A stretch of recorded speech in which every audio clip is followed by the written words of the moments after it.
हमारे साथ संजय भट्टाचार्य जी, पेशे से अधिवक्ता भी हैं। संजय भट्टाचार्य फॉरवर्ड ब्लॉक में आप किस पद पर थे? मैं फॉरवर्ड ब्लॉक में 15 साल तक केंद्रीय कमेटी के सदस्य रहा हूँ। फॉरवर्ड ब्लॉक का जो युवा शाखा उसका मैं राष्ट्रीय अध्यक्ष रहा हूँ 4 साल। इसका 4 साल मैं राष्ट्रीय महासचिव रहा हूँ। 2007 से ये 4 साल में उसका कार्यकाल। संजय भट्टाचार्य जी, आपका YouTube चैनल में बहुत बहुत स्वागत है।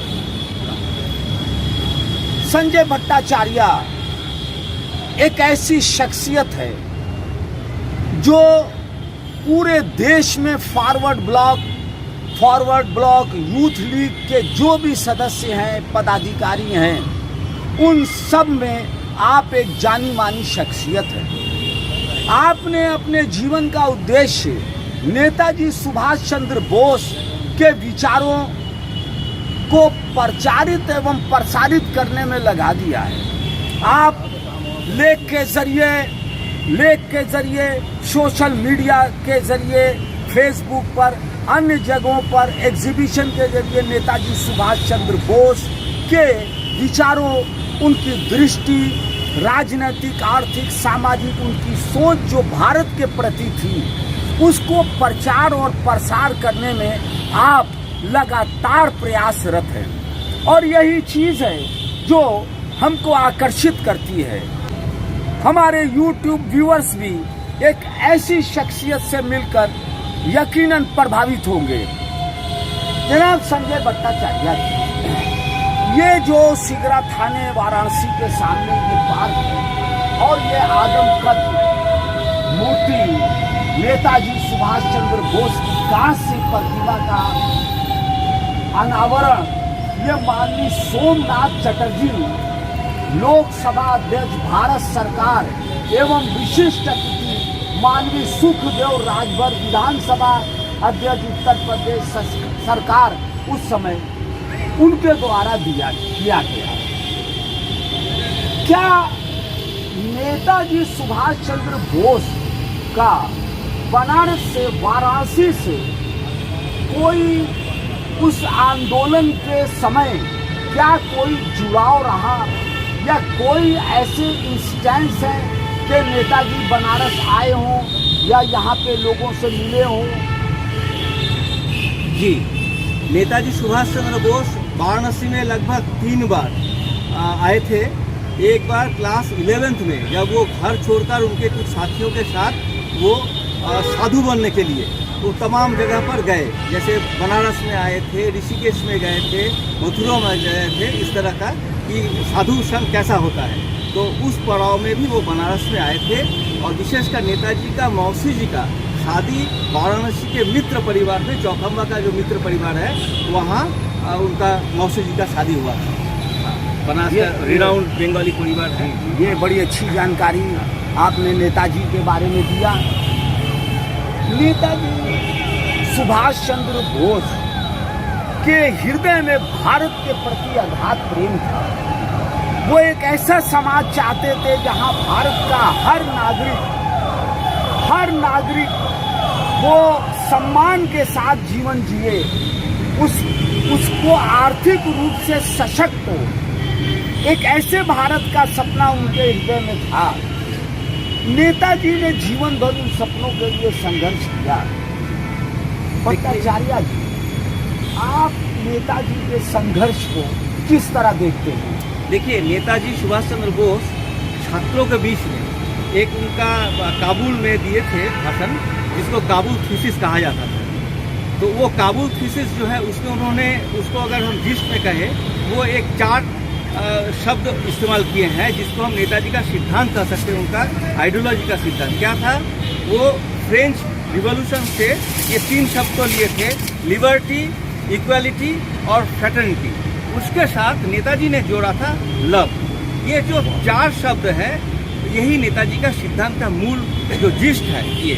इसी के आधार पर नेताजी हिंदुस्तान में आज़ादी चाहते थे, यहाँ की जो नौजवान है वो खुशहाल रहे, यहाँ स्वास्थ्य की परिसेवा रहे, यहाँ जो इंडस्ट्रियल डेवलपमेंट हो, ये तमाम जो आज़ादी के बाद उनका एक परिकल्पना था, ये दिखाई देता है उनका लेख में, उनका कार्यशैली पर। यहाँ तक जब आज़ाद हिंद सरकार, अस्थायी आज़ाद हिंद सरकार 21 अक्टूबर 1943 को गठन हुआ, उसके बाद हम लोग देखते हैं कितने कम समय में नेताजी आज़ाद हिंद गवर्नमेंट के अंतर्गत वो बैंक का स्थापना करते थे। आज़ाद हिंद बैंक, आज़ाद हिंद का अपना डाक टिकट था, अपना कॉइन था, और एक टोटल मिशनरी। और उसमें जो भी आज़ाद हिंद फौज के सिपाही थे उनको बाकायदा नेताजी फ्री में काम नहीं कराते थे, बाकायदा वो पेड थे, चंदा उठाते थे, कलेक्शन होता था और उनका बाकायदा तनख्वाह दिया जाता था।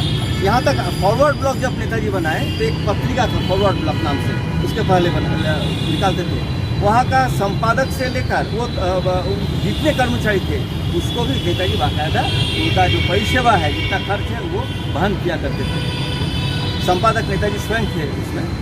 तो क्या आप ये मानते हैं कि नेताजी का जो विशाल व्यक्तित्व था, उस विशाल व्यक्तित्व को आज़ादी के बाद उतना महत्व नहीं दिया गया जितना देना चाहिए? जी एकदम बिल्कुल सही है कि जितना महत्व उनको 47 के बाद देना चाहिए था। देखिए एक्चुअली हुआ क्या, हम संक्षेप में रखना चाहेंगे। लोग कहते हैं नेताजी यहाँ उपस्थित दिखाई दिए 47 के बाद, यहाँ प्लेन क्रैश के बाद। 18 अगस्त 1945 को एक प्लेन क्रैश की घटना दिखाई देता है। हाँ, लेकिन वो प्लेन क्रैश नहीं हुआ था। और 47 के बाद जिस तरह का जो गवर्नमेंट आई है, वो आखिर क्यों नहीं नेताजी को उस तरह से जो तवज्जो देना चाहिए था वो नहीं दिया गया। उसका मैं संक्षेप में आपको बोल रहा हूँ कि वो प्लेन क्रैश नहीं हुआ था, उसका हम इसके साथ जोड़ के बता रहा हूँ। देखिए 6 अगस्त हिरोशिमा पर परमाणु बम गिरता है, 9 अगस्त को नागासाकी में परमाणु बम गिरता है, और उसके बाद उसके ठीक एक दिन पहले सोवियत संघ के द्वारा जो है वो जापान के ऊपर मंचूरिया से अटैक किया जाता है। जिस तरह से एक अनाक्रमण संधि 1941 में जुलाई में ये हुआ था सोवियत संघ के साथ आपका ये जापान का, और उसी तरह का एक एग्रीमेंट, एक संधि हुआ था, शांति संधि, जो रशिया के साथ हिटलर का हुआ था, जर्मनी का हुआ था। उसके बावजूद हम देखते हैं कि हिटलर ने पोलैंड से आक्रमण शुरू किया है, और उसके बाद ही ऐसा ही आक्रमण जो है वो स्टालिन ने। कारण क्या था कि 47 के बाद नेताजी का जो महत्व समाज में देना चाहिए था राजनीतिक दृष्टि से, देखिए वो नहीं दिया गया। नेताजी एक्चुअली नेताजी अगर हम एक नेशनलिस्ट हीरो कहें, देश का एक नेशनलिस्ट हीरो अगर वो नेताजी थे, उनके मैंने खून में रग रग में वो देश प्रेम भरा हुआ था। बिल्कुल। और जो मैं बोल रहा था वो हिरोशिमा, नागासाकी, उसके बाद जापान को सरेंडर करना पड़ा 15 अगस्त 1946 को, और 45 को नेताजी सुभाष बोस मीटिंग किए अपना मंत्रिपरिषद को। मीटिंग करने के बाद उन्होंने एक एक जिम्मेदारी देखिए किस तरह से देते हैं। हम इसलिए कह रहे हैं कि जैसे जो एक यूनिटी था, सभी धर्म का, सभी जात का एक यूनिटी था, वो जो एक साल पहले जो नेताजी वैनिश हो गए 18 अगस्त, और ठीक एक साल बाद जो ये मार्च की हम घटना कर रहे हैं, ये जुलाई के बाद जो शुरू हुआ डायरेक्ट एक्शन के बाद जो ये है, कैसे बदल गया पूरा, जो एकता की बात था। नेताजी सुभाष बोस जो अपना जब घोषणा किए ये अपना जापान सरेंडर कर गए, सरेंडर के बाद अब नेताजी देखिए कैसे वो वैनिश होने के पहले अपना जिम्मेदारी वो सौंपते हैं। वो हेड ऑफ द स्टेट थे आज़ाद हिंद गवर्नमेंट का, अपना जिम्मेदारी जो है वो देते हैं मेजर जनरल M.J. कियानी को। हाँ, कि नेताजी के एब्सेंट में वो संपूर्ण जिम्मेदारी सौंप रही है। Major general M.J. आपका जनरल भोसले, ये उनको देते हैं आज़ाद हिंद फौज का जिम्मेदारी देते हैं, प्रतिनिधित्व करते हैं। और आज़ाद हिंद बैंक का जिम्मेदारी देते हैं, रुपया पैसा का जिम्मेदारी देते हैं A.C. अय्यर को, जो आज़ाद हिंद सरकार का प्रचार सचिव थे। और आपका श्री राम मूर्ति, इंडियन इंडिपेंडेंस लीग के जो एशिया के सेक्रेटरी थे, उनको देते हैं कि जो ऑर्नामेंट्स, जो संतुबंद, ये सब। इसके बाद नेताजी फिर बाद में जो जानते हैं सब कि किस तरह से वो मंचूरिया से वो जाना चाहते हैं, एक्चुअली रशिया, सोवियत रशिया। आखिरी में उनके तो ये साथ हम बताना चाहते हैं कि उनके साथ नेताजी का जो आज़ाद हिंद फौज में जो जनरल थे, हाँ, उसमें जनरल कियानी, जनरल आपका ये मलिक, KCR मलिक, हाँ, फिर हबीबुर रहमान, कर्नल हबीबुर रहमान, कर्नल आपका ये आबिद हसन, ये तमाम जो मुस्लिम जो आज़ाद हिंद फौज के जो माने मेन कमांडर जो थे वो थे। और बाद में हम 1 साल बाद ही देखते हैं कि भारत में जो है वो उस तरह से फ्रैक्शन पैदा हो जाता है। आखिरी नेताजी के साथ आखिरी में कौन, लास्ट सफर में उनके साथ कौन था? देखिए नेताजी का हर जो उनका एक स्टेज जो चेंज आता है उनका जो जीवनी में हम देखते हैं, वो एक उनके साथ मुस्लिम कौम के हम साथी को देखते हैं। जैसे लास्ट में उनके साथ जो थे वो थे हबीबुर रहमान लास्ट में। और भारत से जब ये गए जो रात में जो पलायन किए उनको काबुल तक मियाँ अकबर शाह जो है वो पार किए, मॉस्को तक ले गए मियाँ अकबर शाह। कीर्ति किसान पार्टी के वो नेता थे। हाँ, उस समय एक कम्युनिस्ट पार्टी का ही जैसा एक कीर्ति किसान पार्टी हुआ करता था। ये अफगानिस्तान के बॉर्डर में काम करने के। और फिर जर्मनी में इंजीनियरिंग पढ़ने गए थे आबिद हसन। नेताजी के साथ आबिद हसन 3 महीना हम देखते हैं कि पनडुब्बी से वो नेताजी के साथ आते हैं। हाँ, और उसके बाद फिर जो घटनाएं हैं ये दिखाई देता है। हम लोग को ज़्यादातर लोगों को नहीं मालूम कि ये जो जय हिंद का नारा है, ये जय हिंद का नारा नेताजी और आबिद हसन मिल कर देते हैं। हाँ, जैसे आबिद हसन उनसे कहते हैं कि नेताजी हम लोग आपको सवेरे उठ के कोई नमस्कार करते हैं, कोई सत श्री अकाल करते हैं, हाँ, लेकिन आप कोई रिप्लाई नहीं देते हैं, आप खाली सैल्यूट करते हैं, तो हम लोग को अच्छा नहीं लगता है।